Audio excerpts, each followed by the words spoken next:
प्रति वर्ष एप्रिल 19 तारिख को विश्व यकृत दिवस भाव पालन कराए। यकृत को सुस्थ तथा संबंधी विभिन्न रोग बाबद लोक को सचेतन कराइबा हेउछि एही दिवसर मूल लक्ष्य। यकृत बिना जीवन धारण करने केबे भी संभव नुहे।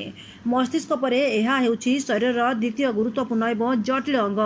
यह पाचन क्रिया साहाय्य करिथाए। खाद्य को हजम कराइबा सह शरीर पित्त सृष्टि करिथाए। शरीर विषाक्त पदार्थ को यह बाहर को निष्कासित करिथाए।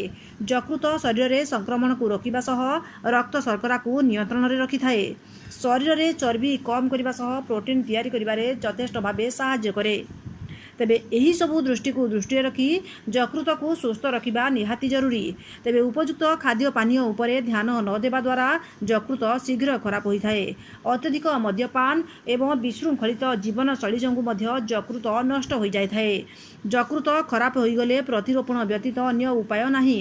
एणु ए दृष्टि यकृत को सुस्थ रखिबा पई संतुलित आहार खाइबा सह नियमित भावे योग व्यायाम उपरे समस्त को गुरुत्व देबा उचित। यह सहित खाद्य रे ऑलिव तेल सेवन करने, नियमित भावे हलदी और रसुण खाइबा, सेव अंगूर अखरोट सह आखु रस भुई अँला रस एवं सबुज पनीपरिबा खाई आपण यकृत को सुस्थ रखिपारे। Bureau report news SN Odia.